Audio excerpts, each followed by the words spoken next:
Corona के बाद दुनिया पर एक बार फिर एक वायरस का खतरा मंडरा रहा है। 5 साल पहले चीन से निकले कोरोना वायरस ने दुनिया में तबाही मचाई थी। इस वायरस की जद में दुनिया के कई देश आए, लाखों लोगों की जान गई, कई देशों की अर्थव्यवस्था ठप हो गई। अब साल 2025 शुरू हो गया है और दुनिया पर फिर एक वायरस का खतरा मंडराता दिख रहा है। खास बात यह है कि ये वायरस भी चीन से ही निकला है। चीन में ह्यूमन मेटान्यूमो वायरस यानी HMPV वायरस की वजह से वायरल बुखार और सांस लेने से जुड़े संक्रमण के बड़े मामले सामने आ रहे हैं। चिंता की बात यह है कि ये वायरस अब चीन से बाहर भी फैलने लगा है। इस वायरस से संक्रमण के मामले अब मलेशिया और हांगकांग में भी सामने आए हैं और अब तक भारत में भी इस वायरस के 3 केस सामने आ चुके हैं। इस रहस्यमयी बीमारी के भारत में दस्तक देने से क्या यह माना जाए कि खतरे की घंटी बज चुकी है? सोमवार 6 जनवरी को भारत के 2 राज्यों कर्नाटक और गुजरात में 3 मामले सामने आए। इसकी संक्रमण रफ्तार, लक्षण और इफेक्ट कोरोना से काफी मेल खाते हैं। तो पहले आपको इस वायरस के बारे में बताते हैं। HMPV वायरस एक रेस्पिरेटरी वायरस है, यानी फेफड़ों से जुड़ा वायरस, जिसमें सांस संबंधी दिक्कतें होती हैं। ये वायरस फ्लू जैसे लक्षण पैदा करता है। इसमें रोगी को सर्दी, जुकाम और खांसी की दिक्कत होती है। फिर 3 से 4 दिन में यह बीमारी फेफड़ों को बुरी तरह जकड़ लेती है और रोगी का सांस लेना भी मुश्किल हो जाता है। अब तक के आए ज्ञात केसों से पता चला है कि ये बुजुर्गों और छोटे बच्चों में फैल रहा है। जवान लोग फिलहाल इससे बचे हैं, हालांकि बीमार लोगों में ये तेजी से प्रभाव डाल रहा है। जानकारों का कहना है कि ये कोई नया वायरस नहीं है। ये एक तरह का श्वसन संबंधी रोग यानी रेस्पिरेटरी डिजीज है, जिसके मामले में सर्दियों में अपने आप ही बढ़ोतरी हो जाती है।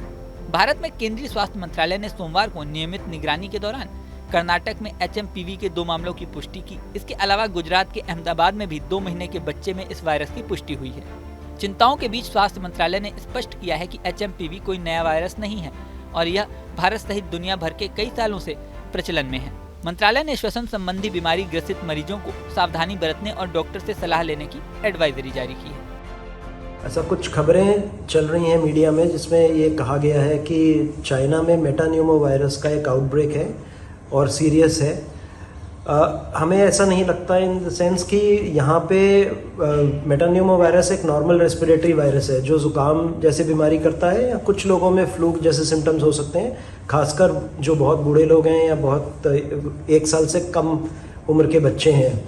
लेकिन ऐसी कोई सीरियस बीमारी नहीं है जिससे चिंता करने की ज़रूरत है।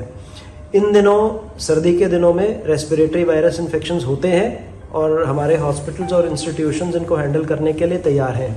बेड्स की भी अवेलेबिलिटी है, ऑक्सीजन वगैरह की भी अवेलेबिलिटी है। स्पेसिफिकली दवाइयाँ चाहिए नहीं होती, बिकॉज इसके अगेंस्ट कोई स्पेसिफिक एंटीवायरल ड्रग्स है नहीं। जहाँ तक कि हमारे यहाँ का डेटा का सवाल है, कोई ऐसा बहुत ज़्यादा केसेस नहीं आ रहे हैं, ना तो हमारे हॉस्पिटल्स में, ना ही हमारे डेटा में जो IDSP पे आता है, जो ICMR का डेटा है, उसके हिसाब से नॉर्मल इंक्रीज जो सर्दियों में होता है वही है, उससे ज़्यादा सीरियस कुछ नहीं है। तो चिंता करने की आवश्यकता देश को नहीं है इस वक्त। विशेषज्ञों का कहना है कि HMPV एक सामान्य श्वसन वायरस है जो मुख्य रूप से छोटे बच्चों, बुजुर्गों और कम इम्यूनिटी वाले व्यक्तियों को प्रभावित करता है, विशेषकर सर्दियों के महीनों में। उनका कहना है कि अपने को वायरस से सुरक्षित रखने के लिए जरूरी है कि हम सावधानी बरतें, जिसमें साबुन से हाथ धोना, चेहरे पर मास्क पहनना और खांसते या छींकते समय मुंह और नाक पर ढकना जरूरी है। स्वास्थ्य मंत्रालय ने स्थिति पर बारीकी से नजर रखने की अपनी प्रतिबद्धता दोहराई है। कहा कि आवश्यकता अनुसार एडवाइजरी और जानकारी उपलब्ध कराई जाएगी।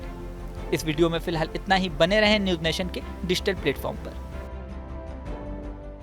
न्यूज नेशन अब व्हाट्सएप पर खबरों की ताजा अपडेट के लिए न्यूज नेशन के इस QR कोड को स्कैन करें।